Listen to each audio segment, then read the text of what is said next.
ఈరోజు మన కొరకు ఏర్పాటు చేయబడిన వాక్యాన్ని ఇప్పుడు మనం అందరం కలిపి చదువుకుందాం. రోమీలకు రాసిన పత్రిక 1వ అధ్యాయం 16-17 వచనాలు 2 అందరం కలిపి చదువుదాం. రోమా 1:16-17.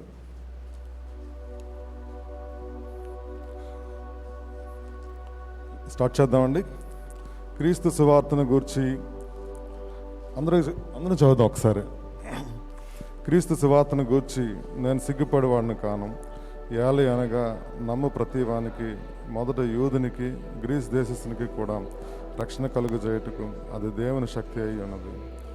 ఎందుకనగా నీతిమంతుడు విశ్వాస మూలముగా జీవించనని వ్రాయబడిన ప్రకారం విశ్వాస మూలముగా అంతకంతకు విశ్వాసం కలుగునట్లు దేవుని నీతి దాని యందు బయలుపరచబడుచున్నది. దేవుడు మన వెనుకల్లో ఆయన పరిశుద్ధ వాక్యమును దీవించునుగాక. ప్రభుని ఆరాధిస్తూ దేవుని వాక్యం కొరకు సిద్ధపడదాం.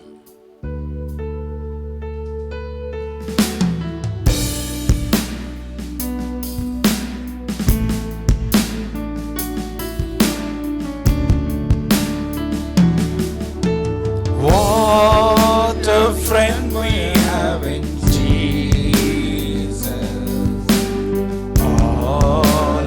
sins and griefs to bear.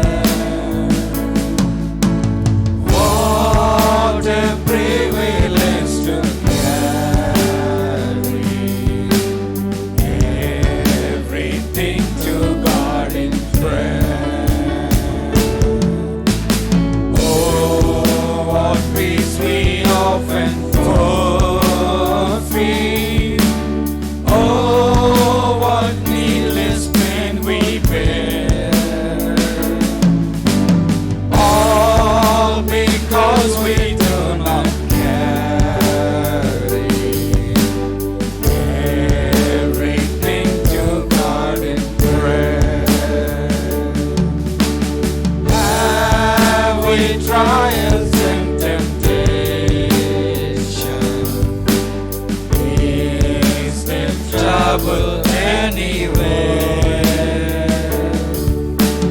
We should never be discouraged. Take it to the Lord in prayer. Can we find a friend so faithful, who with all of sorrow share? Jesus knows our every weakness. Take it to the Lord in prayer.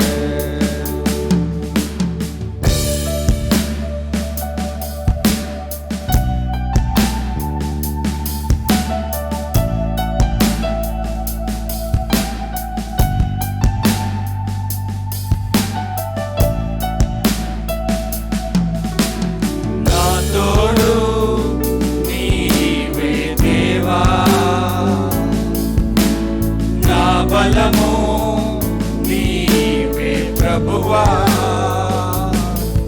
నా ధైర్యం నీవే దేవా, నా సర్వం నీవే ప్రభువా. నా తోడు నీవే దేవా,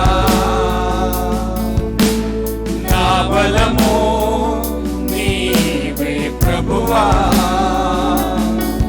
నా ధైర్యం నీవే దేవా, నా సర్వం నీవే ప్రభువా. కాపాడే దైవం నీవేగా, కనుపాపగా నన్ను కాచేగా, నీ దయలో నీ కృపలో నీ ఒడిలో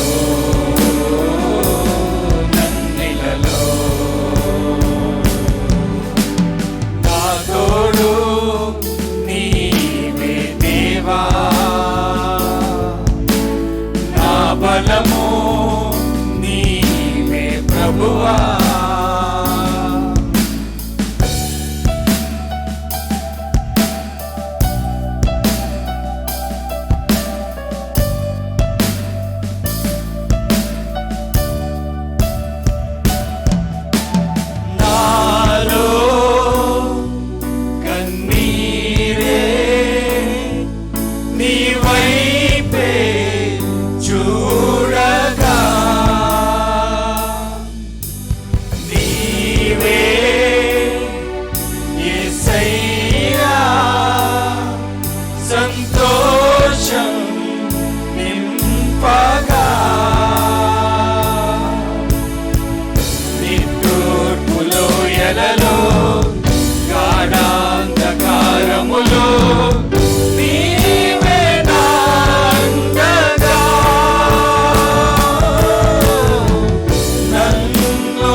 హల్లెలూయా హల్లెలూయా. స్తోత్రం స్తోత్రం స్తోత్రం ప్రభా. మా ప్రతి పరిస్థితుల్లో మాకు తోడుగా ఉన్న దేవా, మా భయాలలో మా అవసరతలో ప్రతి సందర్భంలో నడిపిస్తున్న దేవా, నీవిచ్చిన గొప్ప రక్షణ బట్టి ప్రభా నీకు వందనాలు. నిన్ను స్తుతించే భాగ్యం ఇచ్చిన దేవా మీకు వందనాలు. అందరం కలిసి ప్రభువుని ఆరాధిద్దాం. హల్లెలూయా హల్లెలూయా. స్తోత్రం స్తోత్రం ప్రభా. నీ నామాన్ని హెచ్చిస్తున్నాం, నిన్ను ఘనపరుస్తున్నాం. ప్రభు యొక్క గొప్ప లక్షణాలు బట్టి ప్రభువుని ఆరాధిద్దాం. ప్రభు చేసిన మేడను బట్టి ప్రభువుని ఆరాధిద్దాం. ఎవరో ఒకళ్ళు గట్టిగా ప్రభువుని ఆరాధించండి. మిగతా వాళ్ళు ఆరాధనలో ఏకీభవిద్దాం.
ప్రేమ కలిగిన మా ప్రభువా, మీ యొక్క పరిశుద్ధ నామానికి స్తుతులు, స్తోత్రాలు, వందనాలు.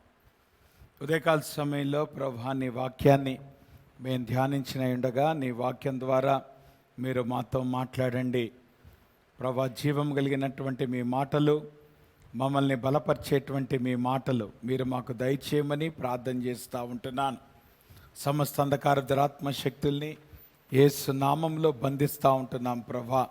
మీ వాక్యం ద్వారా మీరు మాతో మాట్లాడి మీరు మమ్మల్ని బలపరిచి మీరే ఘనత, మహిమ, ప్రభావాలు పొందుమని యేసు నామంలో ప్రార్థిస్తూ ఉన్నాం తండ్రి, ఆమేన్. దయచేసి కూర్చోండి. సండే స్కూల్ పిల్లలు సండే స్కూల్కి వెళ్ళండి అమ్మా.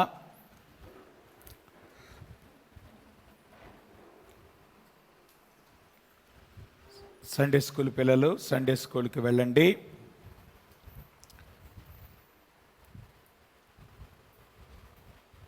(1517) సంవత్సరం అక్టోబర్ నెల 31వ తారీఖు చరిత్రలో ఒక గొప్ప సంఘటన సంభవించింది. దాదాపు 800 సంవత్సరాలు అంధకారములో ఉన్నటువంటి సంఘము, దేవుని వాక్యం అంటే ఏంటో తెలియనటువంటి సంఘము మొట్టమొదటిగా దేవుడు ఒక చరిత్రను తీసుకొచ్చాడు. మార్టిన్ లూథర్ ద్వారా రిఫర్మేషన్ అటువంటి ప్రారంభించడానికి ఆ రోజు ఒక పునాది పడింది. కరెక్ట్గా విటన్బర్గ్ చర్చ్ డోర్ మీద మార్టిన్ లూథర్ 95 థీసిస్ రాశాడు. అంటే క్యాథలిక్ చర్చ్కి ఎగెనెస్ట్గా తనకున్నటువంటి 95 ఆక్షేపణలు ఒక పేపర్ మీద రాసి ఆయన నిరసనగా ఆ యొక్క చర్చ్ డోర్ మీద ఆయన మేకులు కొట్టాడు. అక్టోబర్ 31, 1517 సంవత్సరం. ఆ తర్వాత మనకి గొప్ప రిఫర్మేషన్ వచ్చింది. ఆ తర్వాత దేవుని వాక్యం అందుబాటులోకి వచ్చింది. ప్రింటింగ్ ప్రెస్ కనుగొనబడింది. ఆ తర్వాత అందరికీ అందుబాటులోకి దేవుని వాక్యం తర్జుమా చేయబడి మన చేతుల్లోకి వచ్చింది. కాబట్టి దానిని సంస్కరించుకొని ఈరోజు రిఫర్మేషన్ సండే. అందుకనే దానికి సంబంధించి దేవుని వాక్యాన్ని మనం ధ్యానం చేయటానికి ప్రయత్నం చేద్దాం. అందుకే దీనికి నేను పెట్టినటువంటి టైటిల్ ఏంటంటే the text that change the world, లేదంటే ప్రపంచాన్ని మార్చినటువంటి లేఖన భాగం. మనమందరం కలిసి చదువుకున్నాం. రోమీలకు రాసిన పత్రిక 1వ అధ్యాయం 16 నుండి 17 వచనాల్లో ఇదే భాగాన్ని మార్టిన్ లూథర్ ఆయన చదువుతూ ఉన్నప్పుడు ఈ వాక్యము చేత ప్రేరేపించబడి ఆయన రిఫర్మేషన్కి నాంది పలికాడు. కనుకనే ఉదయకాల సమయంలో ఈ వాక్య భాగాన్ని మనం ధ్యానం చేసుకోబోతున్నాం. అయితే ఈ వాక్య భాగాన్ని మనం ధ్యానం చేసుకోక పూర్వం దాని వెనకాల ఉన్నటువంటి చరిత్రను కూడా మనం అర్థం చేసుకోవాలి.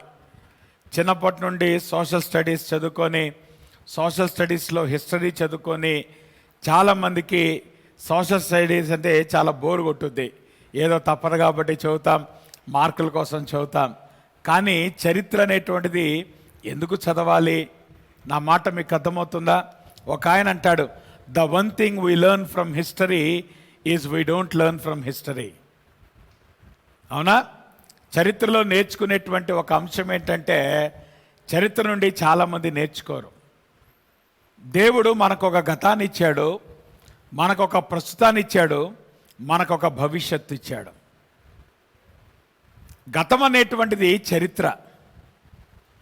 కానీ దేవుడు ఆ గతాన్ని మనకెందుకు ఇచ్చాడంటే భవిష్యత్తు వైపు అడుగులేయటానికి గతము మనల్ని సరిచేయాలి. We need to learn from history. గతం అనేటువంటిది మనకేం నేర్పిస్తుంది, ఎటువంటి పాఠాలు నేర్పిస్తూ ఉంది. ఆ పాఠాలు గనక మనం నేర్చుకొని ప్రస్తుతంలో మనం అడుగులు వేయకపోతే you don't have proper future for life. జీవితానికి సరైనటువంటి భవిష్యత్తు ఉండేటువంటి అవకాశం లేదు. అందుకనే చరిత్రను ధ్యానం చేయటం మంచిది. అది మన వ్యక్తిగత జీవితాల్లో కావచ్చు, లేదంటే సంఘ చరిత్రను మనము ధ్యానం చేసేటప్పుడు గతములో ఏం జరిగిందో, గతంలో ఎటువంటి పాఠాలు సంఘము నేర్చుకుందో అవి మనము నేర్చుకున్నటువంటి రోజున భవిష్యత్తు దినాల కొరకు అది ఉపయోగపడుతుంది. కాబట్టి చాలామంది they don't learn from history. అందుకనే మన జీవితాల్లో ఎదుగుదల అనేటువంటిది లేకపోవటానికి కారణం ఏంటంటే చాలాసార్లు మన పాస్ట్ అనేటువంటిది మన గిల్ట్ని తీసుకొస్తుంది, కానీ మన పాస్ట్ మనకి టీచింగ్ పాయింట్ కాదు. అవునంటారా కాదంటారా? పురుషోత్తం చౌదరి గారు అద్భుతమైన పాట రాశాడు. ఎరిగి ఎరిగి చెడిపోతివి మనసా, ఇక నీ దిక్కెవరు చెప్పుమా కదా, దురితంబది సచ్చరితంబని ఎరుగక ఎరుక సరకుగొనని అంటాడు. దాని అర్థం ఏంటి? తెలిసి తెలిసి ఏం చేసావు నువ్వు? తెలిసి తెలిసి ఎక్కడ తప్పు చేసావు? కాబట్టి ఆ పాట రాసిన తర్వాత దాని ఫాలోఅప్గా ఆయన ఇంకో పాట రాశాడు. ఏంటా పాట? త్రాహిమాం క్రీస్తునాథా దయ చూడారావే, నేను దేహి అనుచు నీ పాదములే పట్టేనని అంటాడు. అద్భుతమైనటువంటి పాటలు. ఒక పాటేమో తన పాస్ను బట్టి ఆయనకు వచ్చినటువంటి గిల్ట్, రెండో పాటేమో ఆ గిల్ట్ని అధిగమించడానికి ఆయన దేవుని దగ్గరకు వచ్చి సరి చేసుకున్నటువంటి విధానం. ఆయన ఏదో ఒక పాపం చేసి ఓ రూమ్లో కూర్చొని ఏడుస్తున్నాడంట. ఆ తర్వాత ఆ రోజుల్లో ఊరు బయట పెంట కప్పు ఉండేది, అంటే చెత్తంతా వేసేటువంటి ప్రదేశం. ఆ పెంట మీద కుప్ప మీద కూర్చొని ఏడుస్తున్నాడు ఆయన. ఏ పాట రాశాడు అక్కడ? ఎరిగి ఎరిగి చెడిపోతివి మనసా, ఇక నీ దిక్కెవరు చెప్పమా అని చెప్పి, ఏమైపోతుంది ఇప్పుడు నా జీవితం అని చెప్పి ఆ గిల్ట్తో ఆయన ఏడుస్తూ ఉంటే ఒక దొరగారు వచ్చానంట, ఏమయ్యా చౌదరి కూర్చొని ఏడుస్తావేంటయ్యా, యేసు రక్తము ఆ పాపం నుండి నిన్ను విడిపించలేదా అంటే అప్పుడు ఆయన వెంటనే పెట్టకొమ్ము నుండి లేచి త్రాహిమాం క్రీస్తునాథ పాట రాశాడు. అద్భుతమైన పాట. This is history. ఇది చరిత్ర. చరిత్ర ఎందుకంటే it is not to increase the guilt in our life. మన జీవితాల్లో అపరాధ భావం తీసుకొని రావటానికి కాదు చరిత్ర అనేటువంటిది. చరిత్ర అనేటువంటిది it is a learning point, it is a teaching point. కాబట్టి మన జీవితాల్లో దేవుడు మనకి గతాన్ని ఇచ్చాడు. ఆ గతంకి ఒక చరిత్ర ఉంది. ఆ చరిత్రలో నుండి మనము నేర్చుకుందామా, లేదంటే ఆ చరిత్రను మనం అవాయిడ్ చేసి మనము అట్లానే ముందుకు కొనసాగుదామా? నిర్ణయం మనం తీసుకోవాలి. అయితే దేవుడు మనకి గతం ఎందుకు ఇచ్చాడు, మనకి చరిత్ర ఎందుకు ఇచ్చాడంటే so that we may learn for the future. ఎవరైతే చరిత్రలో నేర్చుకుంటారో, ఎవరైతే చరిత్రను బట్టి సరి చేసుకుంటారో, ఎవరైతే ప్రభువును బట్టి ధైర్యంగా ముందుకు వెళ్తారో అప్పుడు వాళ్ళు చరిత్రను మార్చే వాళ్ళు అవుతారు. ఇక్కడ 800 years ఆఫ్ డార్క్ హిస్టరీ, ప్రపంచ చరిత్ర యొక్క టైం లైన్ గనక మనం తీసుకుంటే 4 ప్రపంచ సామ్రాజ్యాలు ఏర్పడ్డాయి ప్రపంచ చరిత్రలో. మొట్టమొదటిది బబులోన్ సామ్రాజ్యం, రెండోది మాదీ పార్శిక సామ్రాజ్యం, దాని తర్వాత గ్రీకు సామ్రాజ్యం, ఆ తర్వాత రోమా సామ్రాజ్యం. రోమా సామ్రాజ్యం దగ్గరికి వచ్చిన తర్వాత అది అంచెలంచెలుగా ఎదగసాగింది. ఉదాహరణకి క్రీస్తు పూర్వం 500 సంవత్సరంలోనే రోమా సామ్రాజ్యం యొక్క ప్రారంభం ఉన్నప్పటికీ కూడా అది ఒక రిపబ్లిక్గా మాత్రమే ఉంది. ఎందుకంటే అప్పటికే ఎగ్జిస్టింగ్ వరల్డ్ ఎంపైర్స్ ఉన్నాయి. ఏది బాబిలోనియన్ కానీ, తర్వాత మిడ్ పర్షియన్ ఎంపైర్ వచ్చింది, తర్వాత గ్రీక్ ఎంపైర్ వచ్చింది. బట్ మొట్టమొదటిగా క్రీస్తు పూర్వం 27వ సంవత్సరంలో Roman republic Allah it has become a Roman empire. అది రోమా సామ్రాజ్యం అయిపోయింది, ప్రపంచ సామ్రాజ్యం అయిపోయింది. దాదాపు క్రీస్తు శకం 300 సంవత్సరం వరకు కూడా almost 300 years it has become a Roman empire. ఒక వ్యాస్ట్ రోమన్ ఎంపైర్గా అది అవతరించింది. తర్వాత 3వ శకంలో మనం వచ్చేటప్పటికి 3వ శతాబ్దంలో రోమన్ ఎంపైర్ రెండుగా డివైడ్ అయింది. ఒకటి ఈస్టర్న్ రోమన్ ఎంపైర్, రెండోది western Roman empire. Eastern Roman ఎంపైర్నే బిజంటైన్ ఎంపైర్ అంటారు. అంటే ఈస్ట్లో ఏమంటారు, ప్రాబల్యం చెందినటువంటి రోమన్ ఎంపైర్. వెస్ట్లో రోమ్ని బేస్ చేసుకొని వెస్టర్న్ రోమన్ ఎంపైర్ అనేటువంటిది అభివృద్ధి చెందింది. తర్వాత ఇదే రోమన్ క్యాథలిక్ చర్చ్ అనేటువంటిది ఏర్పడిన తర్వాత ఈ Roman Catholic church it has become part of the Roman empire. కారణం ఏంటంటే ఆ రోజుల్లో church and state or only ఏమంటారు, ఒకదాంతో ఒకటి కలిసిపోయినటువంటి దినాలు. ఆ మాటకు వస్తే చక్రవర్తుల్ని పోపులు అపాయింట్ చేసేటువంటి వాళ్ళు. నా మాట మీకు అర్థమవుతుందా? So that was the history. దాదాపు 1000 సంవత్సరాలు ఈ ఈస్టర్న్ ఎంపైర్, వెస్టర్న్ ఎంపైర్. ఆ మాటకు వస్తే క్రీస్తు శకం 1000వ సంవత్సరంలో ప్రపంచమంతా కూడా ఈస్ట్ వెస్ట్ కింద డివైడ్ అయింది. ఈస్ట్ అండ్ వెస్ట్ స్కీజం అని అంటారు. మీరు గనక చూస్తే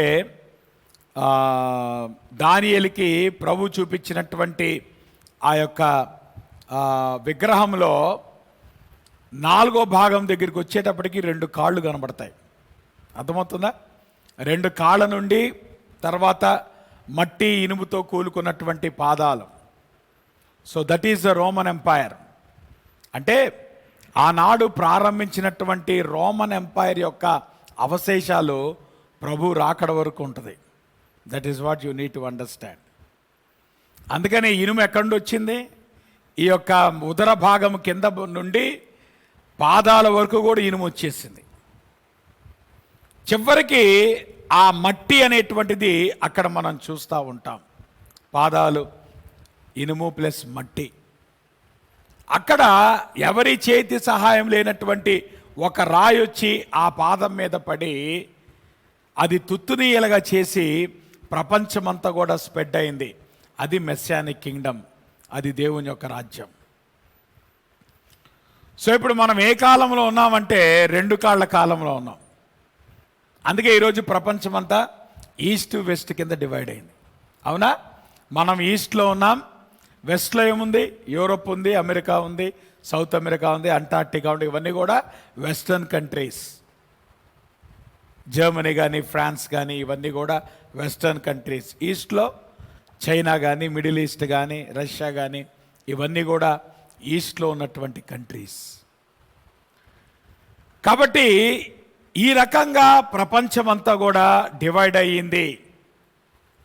సో ఎప్పుడైతే ఈస్టర్న్ ఎంపైర్ వెస్టర్న్ ఎంపైర్గా రోమ్ డివైడ్ అయ్యిందో, ప్రాథమికంగా 6వ శతాబ్దం నుండి మనం 15వ శతాబ్దం దాకా తీసుకుంటే what were the major religions అనేటువంటిది కనుక చూస్తే, వెస్ట్లో ఏమో it was Roman Catholic Christianity. Roman Catholicism అంతా కూడా వెస్ట్లో డెవలప్ అయింది. ఈస్ట్లోకి వచ్చేటప్పటికి ఇట్ ఈస్ గ్రీక్ ఆర్థడాక్సీ. దానిని గ్రీక్ ఆర్థడాక్సీ అని అంటారు. సో ఆ మాటకు వస్తే ఇప్పుడు ఈస్ట్లో ఉన్నటువంటి చర్చెస్ అన్నీ కూడా డిఫరెంట్గా ఉంటాయి. వెస్ట్లో ఉన్నటువంటి చర్చెస్ వాటి యొక్క ఆర్కిటెక్చర్ చాలా డిఫరెంట్గా ఉంటుంది. ఇవన్నీ మనం చర్చ్ హిస్టరీలో ధ్యానం చేస్తాం. అంత మాత్రమే కాదు, 6వ శతాబ్దంలో ఇస్లాం అనేటువంటిది చాలా ఏమంటారు వృద్ధిలోకి వచ్చేసింది. నిజానికి 6వ శతాబ్దానికంటే ముందే, మొదటి శతాబ్దంలోనే ప్రభు యొక్క సువార్త ఈస్ట్ వరకు వచ్చేసింది. ఇండియా, చైనా, పాకిస్తాన్ వరకు మొత్తం సువార్త వచ్చేసింది. ఆ మాటకొస్తే మన భారతదేశానికి చాలామంది అనుకుంటారు ఆంగ్లేయులను బట్టి మనకి భారతదేశానికి అమెరికా ఏమంటారు సువార్త రాలా, కాబట్టి ఇది ఇంగ్లీష్ వాళ్ళ సువార్త కాదు, ఇది ఈస్ట్ వాళ్ళ సువార్తే. ఆ మాట మీకు అర్థమవుతుందా? తోమా ఏ ప్రాంతానికి చెందినవాడు? ఈస్ట్ చెందినటువంటి వాడు. యెరూషలేం ఎక్కడుంది? ఈస్ట్లో ఉంది. కాబట్టి మనకి వెస్ట్ నుండి రాలా క్రిస్టియానిటీ, ఈస్ట్ నుండే వచ్చింది క్రిస్టియానిటీ. నా మాట మీకు అర్థమవుతుందా? కాబట్టి క్రిస్టియానిటీ అనేటువంటి it's an eastern religion, Judaism అనేటువంటి ఇట్స్ అన్ ఈస్టర్న్ రిలీజియన్. కాబట్టి ఈ ఈస్టర్న్ రిలీజియన్ని వెస్టర్న్ వాళ్ళు అడాప్ట్ చేసుకున్నారు. కాకపోతే భారతదేశంలో మిషనరీస్ వచ్చేంత వరకు కూడా, అంటే 16వ శతాబ్దం నుండి మనకి వెస్ట్లో ఉన్నటువంటి మిషనరీస్ వాళ్ళు ప్రపంచ నలుమూలలకు వెళ్ళి వాళ్ళు సువార్త ప్రకటించడం ప్రారంభించిన తర్వాతే సువార్త అనేటువంటిది వ్యాప్తి చెందింది ఆయా దేశాల్లో. ఆ మాటకొస్తే భారతదేశంలో కూడా. కానీ సువార్త అప్పుడు కొత్తగా రాలే, మిషనరీస్ ద్వారా బాగా ఎక్కువగా వచ్చింది సువార్త. కానీ భారతదేశానికి 2000 సంవత్సరాల క్రితమే సువార్త వచ్చింది. కాబట్టి మనం అర్థం చేసుకోవాల్సిన ఏంటంటే, ఈ రకంగా వెస్ట్ అంతట్లో కూడా రోమన్ కెథాలిసిజం అనేటువంటిది బాగా ఉనికిలోకి వస్తే, ఈస్ట్లో కూడా గ్రీక్ ఆర్థడాక్సీ కూడా it is a form of Roman కెథాలిసిజమే. అందువల్లే మనం ఓవరాల్గా ఏం చెప్పొచ్చు అంటే, దాదాపు 8వ శతాబ్దం నుండి, ఎందుకంటే ఇస్లాం అనేటువంటిది బాగా మిడిల్ ఈస్ట్లో స్ప్రెడ్ అయ్యింది. ఎప్పుడైతే ఇస్లాం స్ప్రెడ్ అయ్యిందో క్రిస్టియానిటీ బాగా తగ్గిపోయింది. ఎందుకంటే చాలామందిని చంపేశారు, అందువల్లే చాలామంది క్రిస్టియన్స్ చనిపోయారు. దాన్ని బట్టే ఇస్లాం ఈస్ట్లో బాగా స్ప్రెడ్ అయింది. క్రిస్టియానిటీ తగ్గిపోవడానికి కారణం ఏంటంటే ఈస్ట్లో బికాజ్ ఆఫ్ ఇస్లాం యొక్క స్ప్రెడ్ని బట్టి. బట్ ఎనీహౌ, దాదాపు 800 సంవత్సరాలు ప్రపంచమంతా కూడా అంధకారంలో ఉంది. ఎందుకు అంధకారంలో ఉంది అనేటువంటి కనుక గమనిస్తే, దేవుని వాక్యం వాళ్ళకి అందుబాటులో లేదు. పాత నిబంధన హీబ్రూ అరమిక్ భాషలో రాయబడింది. తర్వాత కొత్త నిబంధన వచ్చేటప్పటికి గ్రీక్ భాషలో రాయబడింది. ఆ తర్వాత సుమారు 4వ శతాబ్దంలో రోమన్ ఎంపైర్ యొక్క భాష ఏంటంటే లాటిన్ భాష. కాబట్టి లాటిన్ భాషలోకి దేవుని వాక్యం మొట్టమొదటిగా తర్జుమా చేయబడింది. కాబట్టి 4వ శతాబ్దంలో దేవుని వాక్యం లాటిన్లోకి తర్జుమా చేయబడిన తర్వాత దాదాపు 14వ శతాబ్దం వరకు కూడా బైబిల్ మరి ఏ భాషలో కూడా లేదు. చాలామందికి లాటిన్ తెలీదు. కాబట్టి ఏమైంది, దానిని తర్జుమా చేయటానికి రోమన్ క్యాథలిక్ చర్చ్ ఒప్పుకోలేదు. కాబట్టి దేవుని వాక్యం ఏం చెప్తుందో జనాలకి తెలియదు. ఎప్పుడైతే దేవుని వాక్యం మనకు అర్థం కాదో, we are the people who sit in the darkness. అంధకారంలో ఉన్నటువంటి ప్రజలం కదా. అంధకారంలో ఉన్నటువంటి ప్రజలు వెలుగుని ఎప్పుడు చూస్తారు? దేవుని యొక్క ప్రత్యక్షతను వాళ్ళు చూసినప్పుడు. కాబట్టి దేవుని యొక్క ప్రత్యక్షత లేకపోతే, when the revelation of God is not there, it is darkness. అది మనం అర్థం చేసుకోవాల్సిన విషయం. కాబట్టి ఆ కారణాన్ని బట్టి ఆల్మోస్ట్ 8 శతాబ్దాలు వీళ్ళు దేవుని వాక్యాన్ని బయటకు రానీలే. At the same time Roman Catholic church చాలా వెల్దీ చర్చ్ అయిపోయింది. ఈరోజు మీరు వెస్ట్లో కనుక చూస్తే చాలా పెద్ద పెద్ద క్యాథెడ్రల్స్ అనేటువంటివి కట్టబడ్డాయి. కారణం ఏంటంటే వాళ్ళ దగ్గర అంత వెల్త్ ఉండేది. వెల్త్ దేని బట్టి వచ్చింది ఈ సంఘాలకి అనేటువంటి గనక చూస్తే, ఒకటి ప్రజలు ఇచ్చినటువంటి డబ్బు, అది టైట్స్ రూపంలో కావచ్చు, లేదంటే ట్యాక్స్ రూపంలో కావచ్చు. ఎందుకంటే ఆ రోజున చర్చ్ అండ్ స్టేట్ కలిసి వాళ్ళు వెళ్ళేవి కాబట్టి ఆ ఎకానమీ అంతా కూడా వీళ్ళిద్దరూ కంట్రోల్ చేసేటువంటి వాళ్ళు. కాబట్టి ఆ మనీని బట్టి వాళ్ళు వెల్దీ అయ్యారు. అంత మాత్రమే కాదు, భూభాగాన్ని వాళ్ళు సంపాదించారు. మీరు గమనించారా? ఇప్పటికీ కూడా మనము ఈవెన్ ఇండియాలో కూడా చూస్తే చాలా మెయిన్ సెంటర్స్లో మనకి క్యాథలిక్ చర్చెస్ కనబడతాయి. కారణం ఏంటి?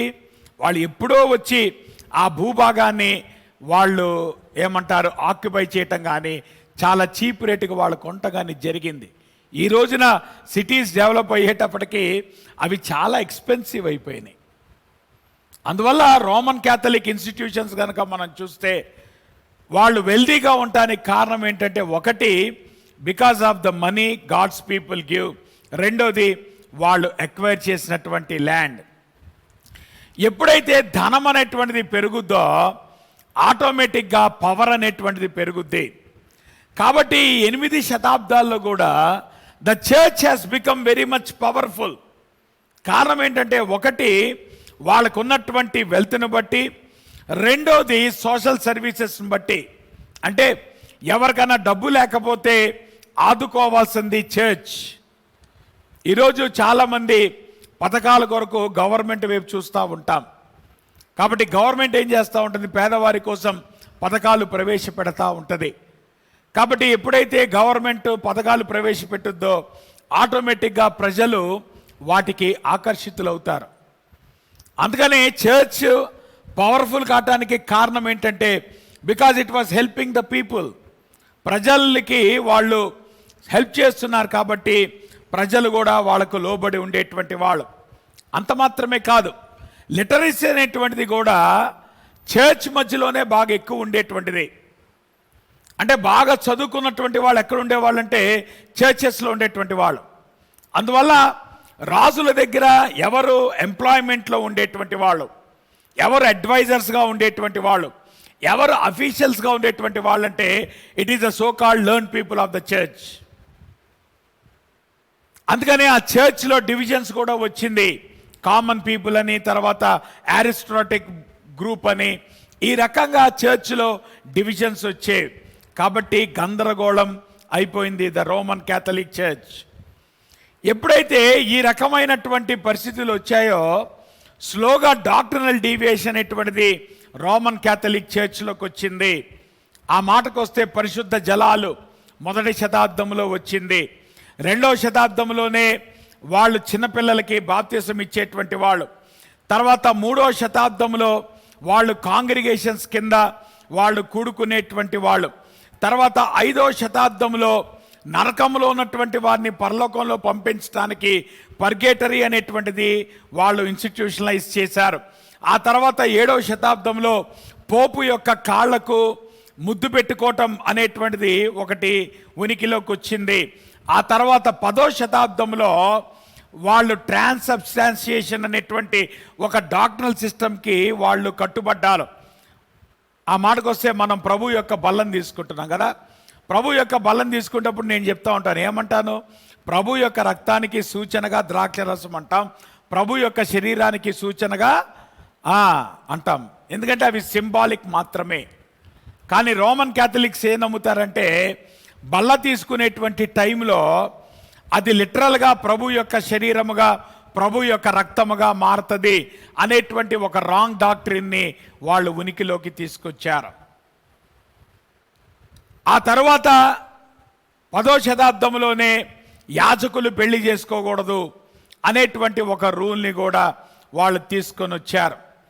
ఆ తర్వాత 11వ శతాబ్దంలోనే వాళ్ళు పాప పరిహార పత్రాలు అమ్మటం మొదలు పెట్టారు. ప్రజలు రక్షించబడటానికి ఆ పాప పరిహార పత్రాలని వాళ్ళు కొనుక్కునేటువంటి వాళ్ళు. అలానే 12వ శతాబ్దం దగ్గరికి వచ్చేటప్పటికి పోపు దగ్గర తమ పాపాలు చెప్పుకోవటం, పాపాలు ఒప్పుకోవటం అనేటువంటిది జరిగింది. అమ్మా, మనం ఎవరి దగ్గర మన పాపాలు ఒప్పుకోకర్లా, ప్రభు దగ్గర ఒప్పుకుంటే చాలు. అర్థమవుతుందా? కాబట్టి మనుషుల దగ్గరికి వెళ్ళి మన పాపాలు మనం ఒప్పుకోవాల్సిన అవసరం లేదు. మీ పాపాలు వాళ్ళకి చెప్పటం వల్ల వాళ్ళు జాలి పట్టడం తప్పితే చేయగలిగింది ఏమీ లేదు. నా మాట మీకు అర్థమవుతుందా? కాబట్టి మన పాపాలు ఎవరి దగ్గర ఒప్పుకోవాలి? ప్రభు దగ్గరికి ఒప్పుకోవాలి. అంత మాత్రమే కాదు, 13వ శతాబ్దంలో చిలకరింపు బాప్తిస్మాన్ని వాళ్ళు తీసుకొచ్చారు. కాబట్టి ఇవన్నీ కూడా దేవుని వాక్యానికి వ్యతిరేకమైనటువంటి ఆచారాలు క్యాథలిక్ చర్చ్లోకి వచ్చేసింది. ఇవి అన్ని సంవత్సరాలు కొనసాగటానికి కారణం ఏంటంటే because people did not know the truth of the word of God. దేవుని వాక్యము చెప్పే సత్యం ప్రజలకు తెలియదు. కాబట్టి ఈ క్రమంలో కొంతమంది రిఫర్మేషన్ కొరకు వాళ్ళు ఒక పునాది వేశారు. నిజానికి మార్టిన్ లూథర్ని ఫాదర్ ఆఫ్ రిఫర్మేషన్ అన్నప్పటికీ కూడా దానికంటే ముందుగానే చాలామంది దానికి పునాది వేశారు. ఉదాహరణకి 13వ శతాబ్దంలోనే జాన్ విక్లిఫ్ పోప్ యొక్క అథారిటీని ఆయన ప్రశ్నించాడు. తర్వాత జాన్ హస్ అనేటువంటి ఆయన ఏమంటారు, చర్చ్కున్నటువంటి వ్యాస్ట్ వెల్త్ని ఆయన ప్రశ్నించాడు. తర్వాత ఇరాస్మస్ అనేటువంటి ఆయన చర్చ్లో ఉన్నటువంటి కరప్షన్ని ఆయన ప్రశ్నించాడు. కాబట్టి ఈ రకంగా రిఫర్మేషన్ కొరకు వాళ్ళు తమ వంతు పని వాళ్ళు చేశారు. అంత మాత్రమే కాదు, 14వ శతాబ్దంలో జాన్ హస్ అనేటువంటి ఆయన ఈయన జాన్ విక్లిఫ్ యొక్క శిష్యుడు. జాన్ విక్లిఫ్ మొట్టమొదటిగా బైబిల్ని ఆయన ఇంగ్లీష్లోకి తర్జుమా చేశాడు 13వ శతాబ్దంలో. కాబట్టి ఎప్పుడైతే ఆయన ఆ దేవుని వాక్యాన్ని ఇంగ్లీష్లోకి తర్జుమా చేశాడో రోమన్ క్యాథలిక్స్ దాన్ని ఒప్పుకోలేదు. అందుకనే జాన్ విక్లిఫ్ని చంపేశారు. ఆ తర్వాత జాన్ హస్ను పట్టుకున్నారు. జాన్ హస్ను పట్టుకొని అతను కూడా అన్నారు, ఏమయ్యా నువ్వు ఏమంటారు దేవుని వాక్యాన్ని వదిలిపెడతావా లేదంటే చచ్చిపోతావా అంటే ఆయన అన్నాడు, లేదు దేవుని వాక్యాన్ని వదిలిపెట్టే ప్రసక్తే లేదన్నాడు. అప్పుడు వాళ్ళు ఎంత కసిగా ఏం చేశారంటే, నా మాట మీకు అర్థమవుతుందా, ఈ యొక్క జాన్ హస్ని తీసుకొని ఆ తర్వాత ఆ జాన్ విక్లిఫ్ రాసినటువంటి manuscripts of the new testament బైబిల్ని తీసుకొని వాటన్నిటినీ కలిపి కాల్చిపడేశారు. కాల్చిపడేసి ఆ బూడిదను తీసుకెళ్ళి వాళ్ళు ఇంగ్లాండ్లో నదిలో కలిపేశారు. అప్పుడు జాన్ హస్ చనిపోతా ఒక మాట అన్నాడు 1415వ సంవత్సరంలో. ఆయన అన్నాడు, in 100 years God will rise up a man whose calls for reform cannot be suppressed. ఆయన అన్నాడు, మేము ఏదైతే రిఫర్మేషన్ కొరకు పిలిపించామో దాన్ని మీరు బలవంతంగా అణగదొరుకుతూ ఉంటున్నారు. కానీ 100 సంవత్సరాల్లో దేవుడు ఒక వ్యక్తిని లేపుతాడు. ఆ రోజున మీరు రిఫర్మేషన్ని మీరు సప్రెస్ చేయలేరు అని ఆయన చివరిగా పలికినటువంటి మాటలు. దేవుడు ఆ మాటలను స్థిరపరిచాడు. కరెక్ట్గా 100 సంవత్సరాల తర్వాత 1517వ సంవత్సరంలో మార్టిన్ లూథర్ రిఫర్మేషన్కి ఆయన నాంది పలికాడు. కాబట్టి అక్కడ మీరు చూస్తున్నటువంటి ఆ పిక్చర్స్ మార్టిన్ లూథర్ రాసినటువంటి 95 థీసిస్. ఆ రోజు చరిత్రలో ఆయన ఎప్పుడైతే తన నిరసనను తెలియచేసి ఆ క్యాథలిక్ చర్చ్ డోర్ మీద ఆయన ఆ యొక్క 95 థీసిస్ పేపర్ని మేకులు కొట్టాడో అక్కడ రిఫర్మేషన్ ప్రారంభమైంది అనేటువంటి సత్యాన్ని మనము అర్థం చేసుకోవాలి. కాబట్టి ఈ 8 శతాబ్దాల్లో అనేక మంది దేవుని వాక్యం కొరకు తమ ప్రాణాలని వదిలిపెట్టారు. దేవుని వాక్యం ప్రజలకు అందుబాటులోకి రావాలి అనేటువంటి ఒక డిజైర్తో తమ ప్రాణాలని వదిలిపెట్టారు. ప్రత్యేకంగా మార్టిన్ లూథర్ ఆయన దేని చేత ప్రభావితుడయ్యాడు అనేటువంటిది గనక మనం గమనించినట్లయితే, చదువుకున్నటువంటి ఈ యొక్క లేఖన భాగం రోమీలకు రాసిన సువార్త, రోమీలకు రాసినటువంటి పత్రిక, ఆయన ఈ రెండు మాటలు ఆయన చదువుతున్నప్పుడు ప్రభువు ఆయనతో మాట్లాడటం మొదలుపెట్టాడు. చూడండి, అందరం కలిసి చదువుదామా 16-17 వచనాలు. ఏమన్నాడు? సువార్తను గూర్చి నేను సిగ్గుపడువాణ్ణి కాదు, ఏలయనగా నమ్ము ప్రతి వానికి, మొదట యూదునికి గ్రీసు దేశస్థునికి కూడా రక్షణ కలుగ చేయుటకు అది దేవుని శక్తి అయి ఉన్నది. ఎందుకనగా నీతిమంతుడు విశ్వాసమూలముగా జీవించునని వ్రాయబడి ఉన్న ప్రకారము విశ్వాసమూలముగా అంతకంతకు విశ్వాసము కలుగునట్లు దేవుని నీతి దాని యందు బయలుపరచబడి ఉన్నది. ఇక్కడ సువార్త గురించి అద్భుతమైనటువంటి మాటలు మాట్లాడతాడు పౌలు. ఇదిగో సువార్తను గురించి నేను సిగ్గుపడేవాడిని కాదు. సువార్త కొరకు సిగ్గుపడకుండా ప్రకటించినటువంటి వాడు పౌలు. సువార్త కొరకు తన ప్రాణాన్ని అర్పించినటువంటి వాడు పౌలు. కనుక ఆయన సువార్త గురించి రాస్తా అంటున్నాడు, సువార్తను ప్రకటించడానికి నేను సిగ్గుపట్టలేదు. కారణం ఏంటంటే సువార్తకు ఉన్నటువంటి శక్తి అటువంటిది. అక్కడ అంటున్నాడు దేవుని శక్తి అయి ఉన్నది. ఇక్కడ గ్రీక్లో వాడబడినటువంటి పదం ఏంటంటే డ్యూనమీస్. డ్యూనమీస్ అంటే అదే పదము నుండి మనకు వచ్చింది డైనమైట్ అనేటువంటి పదం. అంటే సువార్తకు ఆయన ఇచ్చినటువంటి పోలిక ఏంటంటే ఇది డైనమైట్ లాంటిదే. Nobody can stop the gospel. సువార్తను ఎవడు ఆపలేడు, సువార్తను ఎవడు కూడా అడ్డుకోలేడు. సువార్తకు గొప్ప శక్తి ఉంది. ఏంటి ఆ శక్తి అనేటువంటిది కనుక మనం గమనిస్తే 3 రకాలైనటువంటి పని సువార్త చేస్తూ ఉంటుంది. ఏంటి ఆ 3 రకాల పని అనేటువంటిది కనుక మనం ఆలోచిస్తే, మొట్టమొదటిది it has the power to save. రక్షణ కలుగు చేయుటకు అది దేవుని శక్తి అయి ఉన్నది. దాని అర్థం ఏంటో తెలుసా?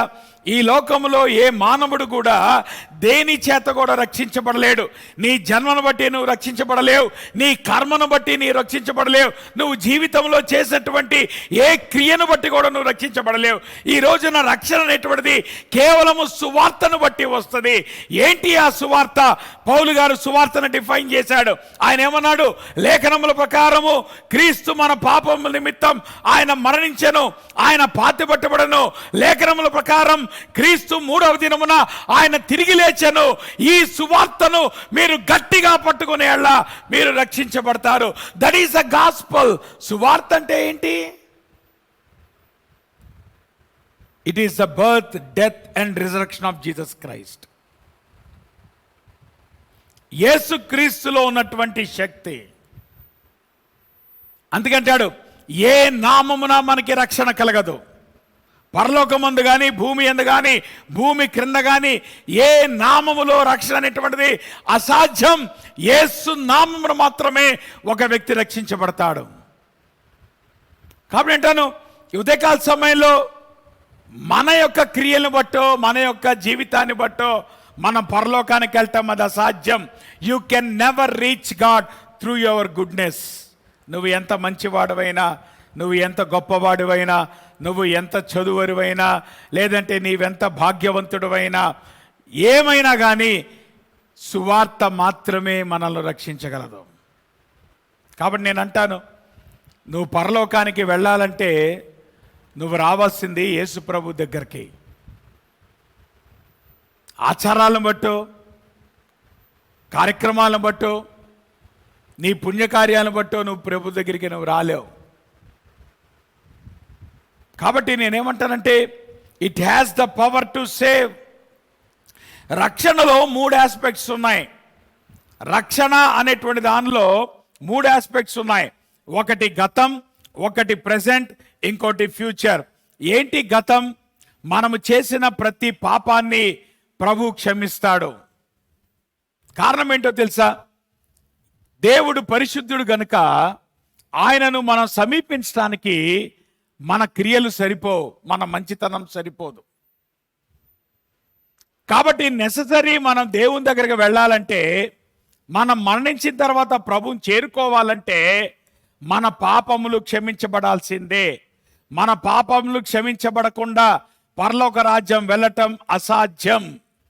నువ్వు చర్చికి వెళ్తున్నావని పరలోకానికి వెళ్ళావు, నువ్వు బాప్తిసం తీసుకున్నావని పరలోకానికి వెళ్ళావు, లేదంటే నువ్వు చర్చిలో మెంబర్ అని పరలోకానికి వెళ్ళావు, లేదంటే నువ్వు చర్చిలో కమిటీ మెంబర్ అని నువ్వు పరలోకానికి వెళ్ళావు, లేదంటే నువ్వు చర్చిలో పాస్టర్ అని కూడా పరలోకానికి వెళ్ళావు. పరలోకానికి వెళ్ళేది కేవలం మారు మనసు ద్వారానే. So forgiveness of sins is involve.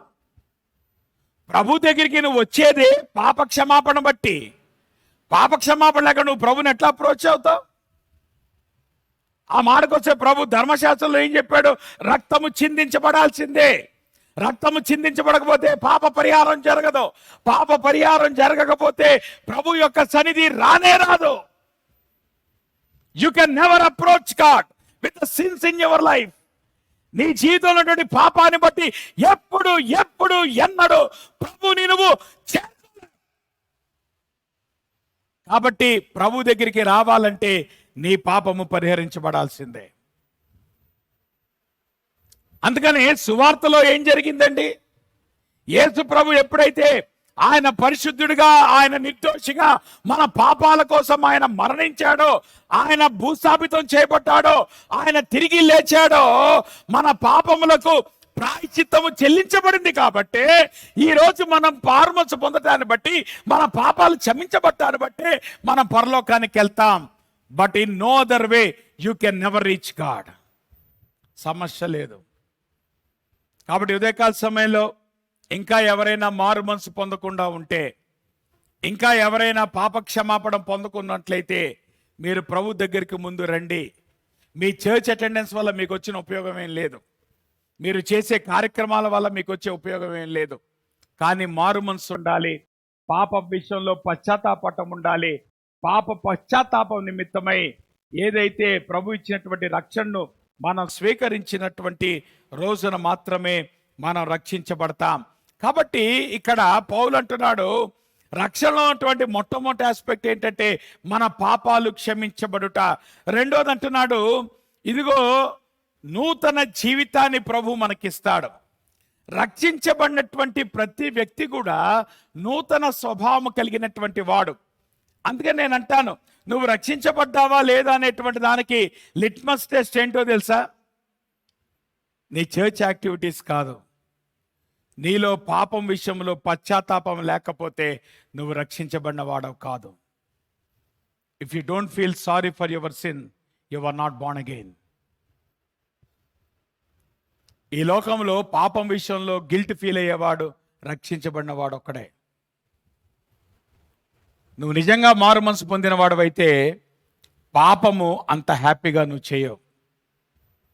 నువ్వు పాపము హ్యాపీగా చేస్తుంటే నువ్వు రక్షించబడలేదని అర్థం. నా మాట మీకు అర్థమవుతుందా? కాబట్టి రక్షించబడాలి. రక్షించబడినప్పుడు దేవుడు నూతన జీవితాన్ని ఇస్తాడు, నూతన మనస్సుని ఇస్తాడు, నూతనత్వాన్ని ఇస్తాడు. That is our present. మన ఫ్యూచర్ ఏంటి అనేటువంటి గనక చూస్తే ప్రభువు పరలోకాన్ని ఆయన మనకిస్తాడు. కాబట్టి the gospel has the power to save. ఒక వ్యక్తిని నరకములో నుండి బయటికి వేయగలిగినటువంటి శక్తి కేవలం దేవుని సువార్తకు మాత్రమే ఉంది. ఆ విషయాన్ని మనం అర్థం చేసుకోవాలి. అంత మాత్రమే కాదు, రెండో విషయం అంటున్నాడు, ఎంతమందిని రక్షిస్తుంది సువార్త అంటే నమ్ము ప్రతి వానికి. చూసారా దాని అర్థం ఏంటి? ఎంతమంది అయితే నమ్ముతారో వాళ్ళందరికీ సువార్త రక్షణ అని అర్థం ఏంటి? ఈ లోకంలో యేసు ప్రభుని ఎంతమంది అయితే నమ్ముతారో వాళ్ళందరికీ పరలోకం. అంత ఈజీనా పరలోకం రావటం? అంత ఈజీనే. పాపం చాలా మందికి ఈజీగా వచ్చేదాన్ని ఈజీగా తీసుకోబుద్ధి కాదు కదా. ఎవరన్నా ఊరికే ఎత్తడం మనకు అనుమానం, ఈడెందుకు ఎత్తున్నాడు ఊరికే, అవునా? ఏమ్మా, మనకి ఎప్పుడు ప్రశ్న వస్తుంది? డబ్బులు పెట్టి కొనుక్కున్నాం అనుకో, అదే ఇదిగో ఇది 1000 రూపాయలు అన్నాం అనుకో, అందరూ ముందేనగా ఆలోచించుకుని కొంటారు. అదే కనుక 1000 రూపాయలు వస్తుంది, నేను మీకు ఊరికే ఎత్తున్నాను అనుకోండి, ఈజీగా తీసుకుంటారా? తీసుకోరు. వీడు ఎందుకు ఊరికే ఇస్తున్నాడు, దీని వెనక స్ట్రాటజీ ఏంటి, ఫ్యూచర్లో ఇంకేమైనా స్ట్రాటజీ ఉందా, ఇవన్నీ కూడా ఆలోచిస్తారు. కారణం ఏంటి? ఊరికే తీసుకోబుద్ధి కాదు కదా మనకి. అందుకే చాలా మంది రక్షణను స్వీకరించట్లా. అంత ఈజీగానా పరలోకం? అదే కనుక ప్రభు కనుక, అరే బాబు ఇదిగో మీరు ఫలానా కొండకు వెళ్ళాలి, అక్కడ మోకాళ్ళ మీద మీరు కొండెక్కాలి, అక్కడికి వెళ్ళిన తర్వాత 1 రోజులు మీరు ఉపవాసం ఉండాలి, ఆ తర్వాత పరిశుద్ధంగా ఆ మందిరంలోకి వెళ్ళాలి, ఆ మందిరంలోకి వెళ్ళిన తర్వాత ఆయన ఏదో మీ నెత్తిపై చేయబడతాడు, మీరు రక్షించబడతారు అన్నాడు అనుకోండి, మనకు హ్యాపీ. ఎందుకు? We want something hard. అంతేగాని నీ రూమ్లో ఉండయా, ఎక్కడికి వెళ్ళక్కర్లేయా, నువ్వు ఇప్పుడే మోకాళ్ళ మీద ఉండి యేసయ్యా నా జీవితంలోకి రా, నా పాపాన్ని క్షమించు, నువ్వు మారు మనసు పొందితే నువ్వు రక్షించబడతావు, నువ్వు పరలోకానికి వెళ్తావంటే అందరికీ ప్రశ్నార్థంగా ఉంది. అంత ఈజీ నా పరలోకం? అందుకే రేపు నరకంలోకి వెళ్ళిన ఏడుద్దు కానీ, అయ్యో ఎంత ఈజీగా వచ్చిన పరలోకాన్ని నేను కాదనుకున్నానా అని. నా మాట మీకు అర్థమవుతుందా? ప్రభు అంటున్నాడు, నమ్ము ప్రతి వానికి. యేసు ప్రభు నందు నువ్వు విశ్వాసం ఉంచితే నువ్వు పరలోకానికి వెళతావు.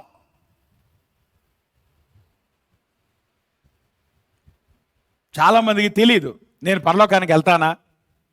ఏం పాస్టర్ గారు నాకు కొంచెం డౌటే. ఎందుకు వస్తాను డౌట్? అవునా, నేను అది చేశాను పాస్టర్ గారు, ఇది చేశాను పాస్టర్ గారు అంటే దాని అర్థం ఏంటి? నువ్వేం చేసావు దేవుడు పరలోకం ఇచ్చేయండి నీకు. సో ఒకవేళ ఆయన పరలోకం నువ్వు చేసిన దాన్ని బట్టి ఇవ్వకపోతే నువ్వు చేసిన దాన్ని బట్టి పరలోకం పోతుందా? మాట్లాడరేంటమ్మా? ఒకవేళ నేను ఏదో చేసిన దాన్ని బట్టి కనుక పరలోకం వస్తే అప్పుడు పరలోకం పోవటానికి ఛాన్స్ ఉంది. కారణం ఏంటి? నేను మళ్ళా చేయకపోవచ్చు కాబట్టి. అవునా? ఈరోజు నేను మంచి పని చేశానమ్మా, రేపు మంచి పని చేస్తాన గ్యారంటీ ఏమైనా ఉందా? లేదే. కాబట్టి ఈరోజు మంచి పని చేశాను కాబట్టి దేవుడు నా పరలోకం ఇచ్చాడు. రేపొద్దు నేను చెడ్డ పని చేశాను అనుకో, ఇప్పుడు నా పరలోకం పోతుందా? లే. ఎందుకంటే నువ్వు చేసిన పని బట్టి ప్రభు పరలోకం ఇవ్వాల. నిజంగానే మనం చేసిన దాన్ని బట్టి ప్రభు మన పరలోకం ఇచ్చేటట్టు అయితే అది డౌట్ కేసే. ఎంతకాలం ఉంటుందో తెలియదు, ఎప్పుడు ఊడుతో తెలియదు, ఎప్పుడేమైతో తెలియదు. కానీ నువ్వు చేసిన దాన్ని బట్టి కాదు, నువ్వు నమ్మిన దాన్ని బట్టి దేవుడు పరలోకం ఇస్తాడు. దేవుని స్తోత్రం. అసలు నువ్వు చేసింది, నేను చేసింది ఏమీ లేదమ్మా. Nothing did we do. మనం ఏమీ చేయలే. ప్రభు ఉచితంగా పరలోకాన్ని యేసు ప్రభువుని నమ్ముకుంటే ఆయన ఇస్తా అన్నాడు. రిఫర్మేషన్ రావటానికి కారణం ఏంటంటే వీళ్ళందరికీ ఒళ్ళు మండిపోయింది. ఏమండి, పరలోకం రావటం ఇంత ఈజీ అయితే వీళ్ళు ఏంటి ఇన్ని నియమాలు పెడుతున్నారు, వీళ్ళేంటి ఇన్ని రూల్స్ పెడుతున్నారు, వీళ్ళేంటి ఇన్ని రెగ్యులేషన్స్ పెడుతున్నారు, ఇది దేవుని వాక్యంలో ఉందా అంటే దేవుని వాక్యంలో లేదు. దేవుని వాక్యంలో లేనిది వాళ్ళు భారాన్ని ప్రజల మీద పెడుతున్నారు. ఏంటి వీళ్ళు రక్షణని ఎంత కష్టం చేస్తున్నారు, ఏంటి వీళ్ళు పరలోకాన్ని ఎంత కష్టం చేస్తున్నారు. పోనీ ఒకవేళ ఇంత చేసి మనం కొనుక్కుంటే పరలోకానికి వెళ్తామా అంటే లేనే లేదే. ఏమండి, పాప పరిహార పత్రం కొనుక్కుంటే పరలోకానికి వెళ్తానని ప్రభు ఎక్కడని చెప్పాడా? పాస్టర్ గారిని నిత్యం మీద ఉండి ప్రార్థన చేస్తే నువ్వు పరలోకానికి వెళ్తావు ప్రభు అని చెప్పాడా? నువ్వు బాప్తిసం తీసుకుంటే పరలోకానికి వెళ్తావు ప్రభు చెప్పాడా? ఎక్కడ చెప్పాడు ఆయన? కాబట్టి చిలకరింపు బాప్తిసం దేనికి? బాప్తిసం పరలోకాన్ని తీసుకెళ్తున్నా నేను ఎవరు చెప్పాడు? చిన్నప్పుడే బాప్తిసం దేనికి? పుట్టిన పిల్లలకి చెప్పాడా పరలోకానికి బాప్తిసం తీసుకెళ్తుందని? నా మాట మీకు అర్థమవుతుందా? ప్రజల మీద వీళ్ళు భారాన్ని వేశారు. ఎప్పుడైతే దేవుని వాక్యాన్ని వీళ్ళు చదివారో, దేవుని వాక్యాన్ని వీళ్ళు అర్థం చేసుకున్నారో, దేవుని వాక్యం యొక్క శక్తిని వీళ్ళు అర్థం చేసుకున్నారో, వీళ్ళకి అర్థమైపోయింది ఇదిగో వీళ్ళందరూ కూడా మన మీద లేనిపోని భారం పెడుతున్నారు, ఇది యథార్థమైంది కాదు, ఇది దేవుని వాక్యం చెప్పే సత్యం కాదు అని చెప్పి వీళ్ళు ఏం చేశారు? They started the reformation. కారణం ఏంటో తెలుసా? They understood the power of the gospel. ఈ సువార్తలో ఉన్నటువంటి శక్తి. నా మాట మీకు అర్థమవుతుందా? నమ్ము ప్రతి వానికి. దేవుని వాక్యం ఏం చెప్తా ఉందంటే పాపము చేసిన వాళ్ళందరూ కూడా రోగము కలిగినటువంటి వాళ్ళు. అంతే కదా? పాపము చేసిన వాళ్ళందరూ కూడా వాళ్ళకి మరణం. అవునా? పాపం అనేటువంటిది రోగం, దానివల్ల వచ్చేది మరణం. కాబట్టి రోగం ఉంటే ఏం చేయాలి చెప్పండి? కామన్ సెన్స్తో చెప్పండి. రోగం ఉంటే ఏం చేయాలి? డాక్టర్ దగ్గరికి వెళ్ళాలి. డాక్టర్ దగ్గరికి వెళ్తే ఆయన ఏం చేస్తాడు? మీ రోగానికి ప్రిస్క్రిప్షన్ రాస్తాడు, తర్వాత ఒక కోర్సు రాస్తాడు. చాలామంది భద్రంగా డాక్టర్ దగ్గరికి వెళ్తారు, ప్రిస్క్రిప్షన్ రాయించుకుంటారు, చాలా డబ్బులు పెట్టి మందులు కొంటారు, తీసుకొచ్చి అల్మార్లో పెట్టి తాళం వేస్తారు. అవునా? చూడండి, మీ అందరి ఇళ్లల్లో ఎన్ని వేల రకాల మందులు ఉన్నాయా? మీరు వాడిన మందులా, కోర్సులో వాడకుండా వదిలేసిన మందులా? మాట్లాడరేంటమ్మా? అవునా? మీరు నిజంగా కోర్స్ అంతా వాడుంటే మీ ఇంట్లో మందులు ఉంటాయా? సో స్ట్రిప్పులు ఉన్నాయంటే అర్థం ఏంటి? కొన్ని కొనలేదా? కొన్నారు. డాక్టర్ దగ్గరికి వెళ్ళారు, కానీ ఏం చేశారు? తీసుకొచ్చి భద్రంగా మందులు పెట్టారు. కాబట్టి మీ అల్మార్లో మందులు ఉంటే మీ రోగాలు తగ్గవు. డాక్టర్ దగ్గరికి వెళ్ళి ప్రిస్క్రిప్షన్ రాసుకుంటే రోగాలు తగ్గవు. ఇప్పుడు ఏం చేయాలి? ఆ మందుని మనం వేసుకోవాలి. అందుకే పౌలు అంటున్నాడు, యేసు ప్రభు చనిపోవటం వల్ల రక్షణ రాదండి, యేసు ప్రభు చనిపోయాడనే విషయాన్ని నమ్మిన వారికి రక్షణ. అవునా? సో నువ్వు నమ్ముతున్నావా? Do you believe? యేసు ప్రభు చనిపోయాడంటండి, మంచిదే. మరి నీ జీవితంలో ఆ విషయాన్ని నమ్ముతావా? నీ విషయంలో ప్రభువుని దేవుడిగా నువ్వు అంగీకరిస్తావా? కాబట్టి రోగం తెలుసుకుంటే రోగం పోదు, డాక్టర్ దగ్గరికి వెళ్ళి ప్రిస్క్రిప్షన్ రాసుకుంటే రోగం పోదు, మందుల షాప్కి వెళ్ళి మందులు కొనుక్కుంటే రోగం పోదు. నువ్వు చేయాల్సిన ఏంటి? ఆ ట్యాబ్లెట్ తీసుకొచ్చి దాన్ని వేసుకునేటువంటి విశ్వాసం నీకుంటే రోగం పోతుంది. అవునా? You need to trust what the doctor has given. అంతేగాని ఇంటికి వచ్చిన తర్వాత ఏమి డాక్టర్ వాడి డిగ్రీ ఏంటో, వాడికి నిజంగా ఎక్స్పీరియన్స్ ఉంది లేదు అని నువ్వు ఆలోచించడం మొదలెట్టావు అనుకో, అప్పుడు ఏం చేస్తావు? మందులు వేసుకుంటావు, మందులు పక్కన పెడతావా? మాట్లాడరేంటమ్మా? నేను మాట్లాడే శాస్త్రం ఏం కాదు కదా, సైన్స్ ఏం కాదు కదా. నేనేం సైన్స్ మీకు అర్థం కాని థియరీలో మాట్లాడుతున్నానా? It is as simple as that. Life is simple, salvation is simple. ప్రభు అంటున్నాడు, యేసు ప్రభు గురించినటువంటి హెడ్ నాలెడ్జ్ కాదండి, యేసు ప్రభు గురించిన ఎక్స్పీరియన్స్ నీకుందా? అనుభవం నీకుందా? యేసు ప్రభు నేను వ్యక్తిగతంగా నమ్మావా? యేసు ప్రభు నేను వ్యక్తిగతంగా అంగీకరించావా? యేసు ప్రభు నీ హృదయంలోకి ఆహ్వానించావా? మారు మనసు పొందిన అనుభవం నీకుందా? పాప క్షమాపణ పొందిన అనుభవం నీకుందా? ఇదిగో నూతనంగా ప్రభు కొరకు జీవించేటువంటి అనుభవం నీకుందా? ఇవన్నీ కూడా నువ్వు మారు మనసు పొందేవా లేదో తెలియజేసేటువంటి సత్యాలు. కాబట్టి యూ నీడ్ టు అండర్స్టాండ్. నమ్ము ప్రతివానికి. మూడోది అంటున్నాడు, ఏ డిస్టింక్షన్స్ లేవు సువార్త విషయంలో. నువ్వు యూదుడని లేదు, నువ్వు గ్రీసు దేశస్థుడు అని లేవు, నువ్వు భారతీయుడు అని లేవు, నువ్వు పాకిస్తానుడు అని లేవు. మీకు అర్థమవుతుందా? లాస్ట్ వీక్ అందరూ చాలా డల్ అయిపోయారు. ఎందుకు డల్ అయిపోయారు? ఎందుకమ్మా? అసలు ఓడిపోతా అంత దారుణంగా ఓడిపోతారా కదా? లాస్ట్ బాల్ దాకా మ్యాచ్ తీసుకొచ్చి లాస్ట్ బాల్లో 6 runs to win అన్నప్పుడు కనుక మీకు అర్థమవుతుందా? అప్పట్లో ఎవరు చేతన్ శర్మనా వేసింది లాస్ట్ బాల్, జావేద్ మియాందాద్ 6 కొట్టేశాడు వరల్డ్ కప్లో. మీకు అర్థమవుతుందా? అప్పుడు కూడా అంతమంది బాధపడలేదేమో, ఇప్పుడు బాధపడినంత. ఓడిపోతే ఓడిపోయారు కానీ ఏమండి పోరాటం లేకుండా ఓడిపోయారండి. కారణం ఏంటంటే వీళ్ళరా గమనించండి, పాకిస్తాన్ వాళ్ళు కూడా రక్షణ కావాలి, వాళ్ళకు కూడా మారు మనసు కావాలి. ఎవరైనా సరే, there is no human distinction.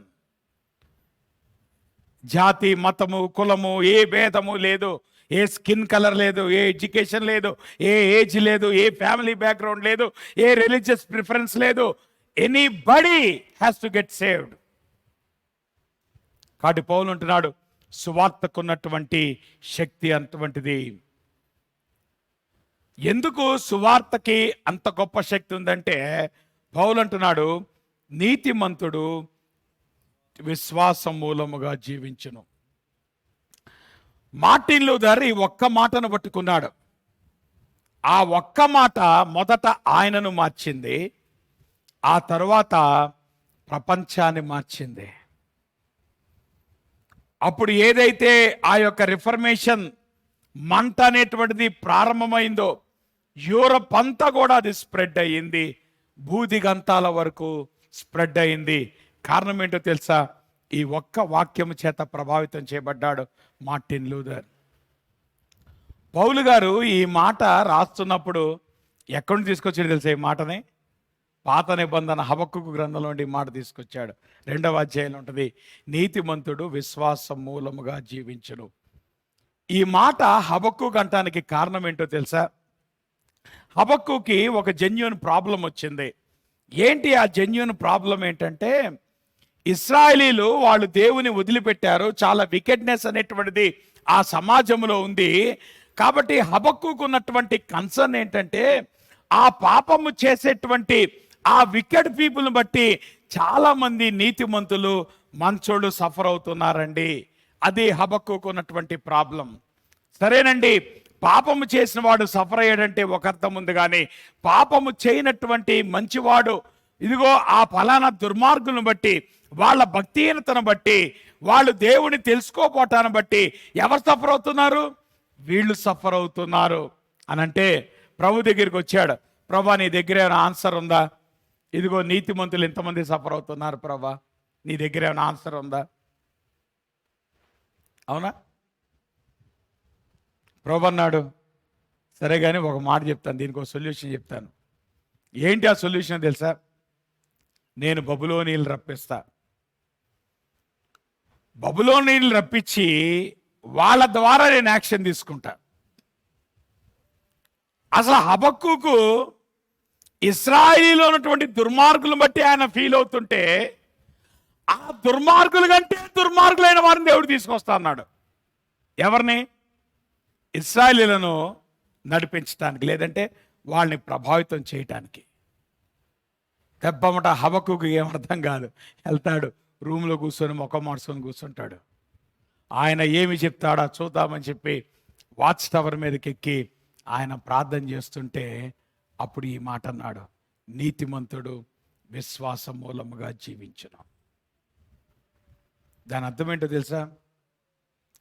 Learn to live by faith when life doesn't seem fair. నువ్వు అనుకున్నట్టు జీవితం లేకపోయినా, నువ్వు అనుకున్నట్టు పరిస్థితులు లేకపోయినా, నీతిమంతుడైనటువంటి వాడు విశ్వాసాన్ని బట్టి బతుకుతాడు. మనం పరిస్థితులు బట్టి బతకం. పరిస్థితులు మనం కృంగదీయొచ్చు. నా మాట మీకు అర్థమవుతుందా? ఎప్పుడు కూడా మన జీవితాల్లో సంతోషము కానీ దుఃఖము కానీ పరిస్థితులను బట్టి ఉండకూడదు.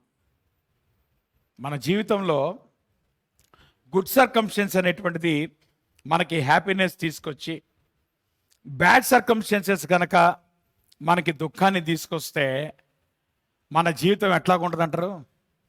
ఆలోచించారా? ఒక రోలర్ కోస్టర్ లాగా ఉంటుంది, అవునా? ఒక రోజేమో హై స్పిరిట్లో ఉంటుంది, ఒక రోజేమో లో స్పిరిట్లో ఉంటుంది. కారణం ఏంటి? ఒక రోజేమో చాలా అద్భుతంగా ఉంటుంది, హ్యాపీ మూమెంట్స్ ఆఫ్ లైఫ్. అరే భలే ఉందే హ్యాపీనెస్. అక్కడ ఎక్కువ కాలం ఉండదు. మళ్ళీ ఏమవుతుంది? మళ్ళీ అడ్డు భాగానికి వస్తావు, మళ్ళీ అక్కడ దుఃఖం, మళ్ళీ అక్కడ ఎక్కువ కాలం ఉండదు, మళ్ళీ పైకి లేస్తుంది, మళ్ళీ హ్యాపీ మూమెంట్, మళ్ళా డౌన్ మూమెంట్. అప్పుడు సంవత్సరంలో 360 రోజుల్లో మనం లెక్కేసుకోవాలి, ఎన్ని రోజులు నేను హ్యాపీగా ఉంటాను, ఎన్ని రోజులు నేను ఎడుతూ ఉంటాను. అవునా? అట్లా నువ్వు లెక్కేసుకోవచ్చు. కారణం ఏంటి? నువ్వు పరిస్థితులు బట్టి సంతోషంగా ఉండటానికి, పరిస్థితులు బట్టి దుఃఖపడటానికి మనం అలవాటు అవుతున్నాం కనుక.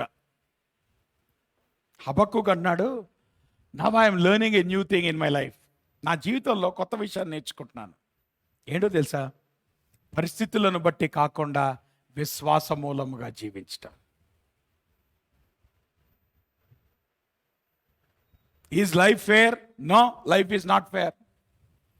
Is everything happy? ఏమండి, యేసు ప్రభు నమ్ముకున్న తర్వాత అంత హ్యాపీగా ఉందా? అసలు మనం చర్చికి వచ్చి ఎటువంటి ఫేస్ పెడతామంటే అసలు దేవుడు ఏం చేస్తున్నాడో మా జీవితాలు అంతగా ఉంటుంది. అవునా?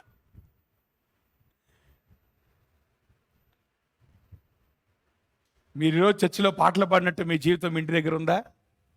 Are you that happy? సంతోషం పొంగుతుందా? ఉరకలేస్తుందా సంతోషం? కారణం ఏంటి? కారణం ఏంటి?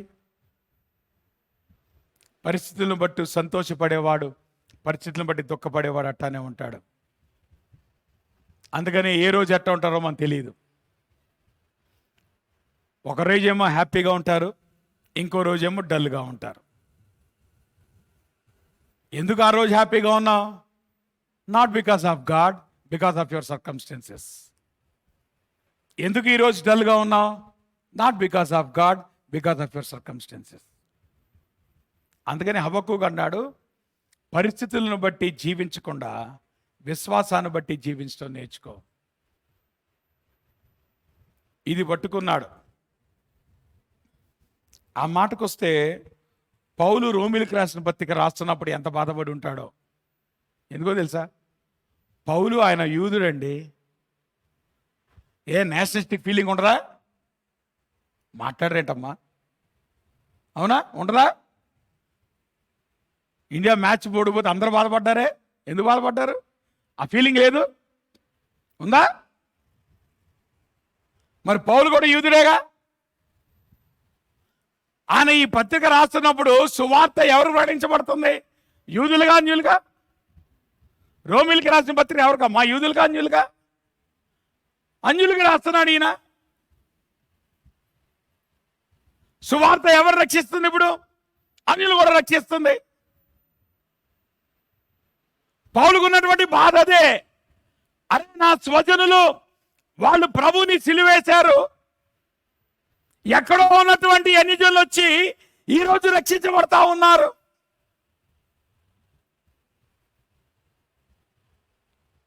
హబక్కూకు లాగా పౌలుకి బాధ లేదా? అందుకనే హబక్కూకు గ్రంథంలో నుండి వచనం తెచ్చుకున్నాడు ఆయన. సో బహుశా నేను అనుకుంటాను హబక్కూకు ఏ రకంగా ఫీల్ అయ్యాడో పౌలు కూడా ఫీల్ అవుతున్నాడు. కానీ అంటున్నాడు సువార్త యొక్క గొప్పతనం చూస్తున్నప్పుడు, ఇదిగో ఈ సువార్త యొక్క శక్తి చూస్తూ ఉన్నప్పుడు, పర్లేదు ప్రభా, పరిస్థితులను బట్టి కాదు, నేను విశ్వాసముతో నీ మీద ఆధారపడతా ఉంటున్నాను. Because the righteous will live by faith. నీతిమంతుడు విశ్వాస మూలముగా జీవించును. కాదు, మన జీవితాల్లో మనం నేర్చుకోవాలి. మన పరిస్థితులను బట్టి మనం జీవించకుండా దేవుని బట్టి మనము జీవించడం మనం నేర్చుకున్నప్పుడు that is living by faith. ఆ రోజున ఏమంటారు, even the life is not fair still you can trust God. అసలు మార్టిన్ లూథర్ ఈ వాక్యం చేత ప్రభావితం చేయబట్టడానికి కారణం ఏంటి తెలుసా? ఆయన పుస్తకం రాసినప్పుడు ఈ మాటలు రాశాడు. ఆయన అన్నాడు, though I lived as a monk without reproach. ఈయన ఒక సన్యాసిగా బతికాడు. సన్యాసి యొక్క లక్షణమే పాపాన్ని అంటించకుండా జీవించమనేటువంటిది సన్యాసి యొక్క లక్షణం. కాబట్టి మార్టిన్ లూథర్ కూడా అట్టనే బతికాడు. I felt that I was a sinner before God with an extremely disturbed conscience. అని అంటున్నాడు, నేను సన్యాసిగా వీలైనంత వరకు నేను పరిశుద్ధంగా జీవించడానికి నేను ప్రయత్నం చేస్తున్నప్పటికీ కూడా నాలో తెలియని బాధ, నేను పాపము చేశానేమో అనేటువంటి బాధ, తృప్తి లేనటువంటి జీవితం. క్రైస్తవ జీవితాన్ని నేను ప్రేమించలేకపోయాను. దేవుణ్ణి నిజంగా నేను ప్రేమించలేకపోయాను. ఎందుకో తెలుసా? ఈ దేవుడు అనీతిమంతులను ఆయన శిక్షిస్తాడు. నేను నీతిమంతుణ్ణి అనేటువంటి విషయం నేను చెప్పలేకపోతున్నాను, నేను ధృవీకరించలేకపోతున్నాను. నేను ఎంత భక్తితో నేను బతుకుతున్నా, ఎంత నిష్ఠతో నేను బతుకుతున్నా, నాలో నేను పాపము చేశాను అనేటువంటి భావన కలుగుతానే ఉంది. నా కాన్షియస్ నేను బాగు చేయలేకపోతున్నాను. Therefore I was angry with God. దేవుని ఎలా నాకు కోపం వచ్చేది. అయితే at last by the mercy of God, చివరికి దేవుని యొక్క సహాయం చేత దేవుని వాక్యాన్ని నేను ధ్యానం చేసేటప్పుడు, ఇదిగో దేవుని యొక్క నీతిలో యేసుక్రీస్తు ఏ రకంగా ఆయన ప్రత్యక్షపరచబడ్డాడో, యేసుక్రీస్తు యొక్క కార్యాన్ని బట్టి ఒక వ్యక్తి నీతిమంతుడుగా విశ్వాసిగా ఎలా జీవిస్తాడు అనేటువంటి విషయాన్ని నాకు అర్థమైనప్పుడు, దేవుడు ఒక వ్యక్తిని యేసుక్రీస్తునందలి విశ్వాసము ద్వారా నీతిమంతుడుగా తీరుస్తాడు అనే సత్యము నాకు అర్థమైనప్పుడు ఎగిరి గంతేశాను. కాబట్టి ఆ సత్యము లోకమంతటా తెలియచేయబడాలి. ఎందుకంటే ఆ మాటకు వస్తే చాలా మంది క్యాథలిక్స్ కూడా బుక్స్ రాశారు. The prayers and meditations of Saint Anselm. వీళ్ళు ఎంతగా ఆచారాలు వీళ్ళు చేసేవాళ్ళో వాళ్ళ జీవితంలో క్రైస్తవ సంతోషమే లేకుండా పోయింది. ఎందుకంటే ఆచారాలు మనకి సంతోషాన్ని తీసుకొని రావు. అందుకనే వీళ్ళ రైటింగ్స్లో ఎక్కడ కూడా there is no joy of Christian life. యేసుక్రీస్తులో ఉన్న సంతోషం, యేసుక్రీస్తులో ఉన్నటువంటి ఆనందం, యేసుక్రీస్తులో ఉన్నటువంటి స్వాతంత్రం వీళ్ళకి అర్థం కాలే. అప్పుడు మార్టిన్ లూథర్ ఈ వాక్యాన్ని పట్టుకున్నాడు. నిజమే కదా, దేవుడు మన క్రియలను బట్టి కాకుండా మన విశ్వాసాన్ని బట్టి ఆయన నీతిమంతుడిగా తీరుస్తాడు. కనుక మన క్రియల గురించి మనం భయపడాల్సిన అవసరం లేదు. మన క్రియలు బట్టి దేవుడు మనకు పరలోకాన్ని ఇవ్వట్ల. కాబట్టి నువ్వు రక్షించబడిన తర్వాత నేను పరలోకానికి వెళ్తానా లేదా అనే అనుమానం నీకు అక్కర్లే. చివరిదాకా నేను బాగా ఉంటేనే నేను పరలోకానికి వెళ్తాను ఎవరు చెప్పాడండి? నువ్వు బతికిన దాన్ని బట్టి దేవుడు పరలోకం ఇస్తానాడా? నువ్వు చేసిన దాన్ని బట్టి పరలోకం ఇస్తానాడా? నువ్వు చేసినటువంటి క్రియలు బట్టి పరలోకం ఇస్తానాడా? లేదే, విశ్వాసమును బట్టి పరలోకాన్ని ఇస్తాడు. నీతిమంతుడు విశ్వాసాన్ని బట్టి వాడు తీర్చబడతాడు. అందుకని అంటాను, క్రైస్తవ జీవితంలో సంతోషం పరిస్థితుల మీద ఆధారపడేది కాదు. నువ్వు విశ్వాసంతో ప్రభు మీద జీవించేటప్పుడు నీ పరిస్థితులు బాగా ఉన్నా నువ్వు ఒకలానే ఉంటావు, నీ పరిస్థితులు బాగా లేకపోయినా ఒకలానే ఉంటావు. కారణం ఏంటో తెలుసా? పరిస్థితులను బట్టి నీకు వచ్చే సంతోషం కాదు, పరిస్థితులను బట్టి నీకు వచ్చే దుఃఖము కాదు, విశ్వాసమును బట్టి ఈ లోకంలో జీవించడం నేర్చుకో. ఎప్పుడైతే విశ్వాసమును బట్టి దేవుని యొక్క క్రియను, దేవుని యొక్క రక్షణను అర్థం చేసుకుంటావో అప్పుడు దేవుడిచ్చేటువంటి సంతోషం, భక్సింగ్ గారు రాసినట్టు, చెప్పన్న సఖ్యమును మహిమాయుక్తమైన సంతోషం. నేను అంటాను, క్రైస్తవుడు ఒక్కొక్కడి ముఖం ఒక 100 వాట్ బల్బులాగా వెలిగిపోవాలమ్మా. అవునా? అసలు మనందరి ముఖాలు అంత వెలిగితే ఈ ట్యూబ్ లైట్లు ఎందుకు? ఈ ట్యూబ్ లైట్లు ఎందుకు పెడుతున్నావు? మన ముఖాలు వెలగట్లేదు కాబట్టి. అవునా? So there is such Joy in Christian life. క్రైస్తవ జీవితంలో అటువంటి సంతోషం ఉంది. అందుకనే ఆచారాల కబంధ హస్తములో ఉన్నటువంటి సంఘాన్ని దేవుని వాక్యపు స్వాతంత్రంలోకి వారు నడిపించి, అంధకారంలోండి వెలుగులోకి ప్రజలను తీసుకొచ్చి, నీతిమంతుడు విశ్వాస మూలముగా ఎంత సంతోషముగా ప్రభు కొరకు ఈ లోకంలో జీవించతో దాన్ని చాటి తమ ప్రాణాలు వాళ్ళు అర్పించారు. ఈరోజు ఆ చరిత్రను మనం కొనసాగిస్తున్నాం. అటువంటి వాక్యం దేవుడు మన చేతిలో పెట్టాడు.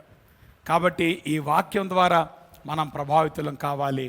దేవుని కొరకు ఇంకా గొప్పగా జీవించడానికి ప్రభు మనకి సహాయం చేయనుగాక. ప్రార్థన చేసుకుందాం. దేవుని వాక్యపు వెలుగులో మన జీవితాలు సరి చేసుకుందాం. ఇదిగో, నువ్వు రక్షించబడ్డావా? ఒకవేళ రక్షించబడకపోతే ఇప్పుడే ప్రభువుని నీ జీవితంలోకి ఆహ్వానించి, నీ క్రియలను బట్టి కాదు, నీ నిర్ణయాలను బట్టి కాదు, నీ భక్తిని బట్టి కాదు, నీ కర్మను బట్టి కాదు, విశ్వాసమును బట్టి మాత్రమే నువ్వు రక్షించబడతావు. కాబట్టి ప్రభు దగ్గరికి రా. పాప క్షమాపణ లేకుండా నువ్వు పరలోకానికి నువ్వు చేరుకోలేవు. కాబట్టి ఒకవేళ ఇంకా నీ పాపం ఒప్పుకోనటువంటి పరిస్థితి నీ జీవితంలో ఉన్నట్లయితే ఇప్పుడే ప్రభు దగ్గరికి రా. ప్రభువు ఇచ్చేటువంటి విశ్వాస జీవితాన్ని అంగీకరించు. ప్రభు కొరకు మనము జీవించడం నేర్చుకుందాం. పరిస్థితి ఏమైనప్పటికీ కూడా, even though life doesn't seem fair, learn to live by faith. ఎందుకంటే మన సంతోషము మన పరిస్థితుల మీద ఆధారపడేది కాదు, దేవుని మీద ఆధారపడేది. కనుక ప్రభుకి మన జీవితాన్ని అప్పగిద్దాం. మనందరం లేచి నిలబడి ముగింపు ప్రార్థన చేసుకొని ఆశీర్వాదంతో సెలవు తీసుకుందాం. ప్రేంగలిన్ మా ప్రభువా, మీకు పరిశుద్ధ నామానికి స్తుతులు, స్తోత్రాలు, వందనాలు. ఉదయకాల సమయంలో నీ పాద సంధికి వస్తూ ఉంటున్నా. నీ వాక్యం ప్రభా మాకు ఇచ్చేటువంటి సంతోషం, నీ వాక్యం మాకు ఇచ్చేటువంటి రక్షణ ప్రభా, నీ వాక్యం మాకు ఇచ్చేటువంటి స్వాతంత్రం ప్రభా, ఇంత గొప్ప స్వాతంత్రాన్ని మాకు మీరు పొందుపరిచారు. అందుని బట్టి మీకు వందనాలు. అంధకారంలో ఉన్నటువంటి ప్రపంచాన్ని నీ వాక్యపు వెలుగులో తీసుకొచ్చి అనేక మంది ప్రభా తమ ప్రాణాల్ని దాని కొరకు అర్పించారు. ఈరోజు సంఘముగా మేము చరిత్ర చూస్తూ ఉంటున్నప్పుడు భవిష్యత్తు వైపు అడుగులేయటానికి మా జీవితాల్లో ప్రభా మేము అటువంటి సాక్ష్యం కలిగి ఈ లోకంలో జీవించడానికి అనేక మందిని మీ దగ్గర నడిపించేటువంటి కృప మా ప్రతి ఒక్కరికి మీరు దయచేసి మీరే ఘనత, మహిమ, ప్రభావాలు పొందమని ప్రతి కుటుంబాన్ని మీ నమ్మకమైన హస్తాలకు అప్పగిస్తున్నాం.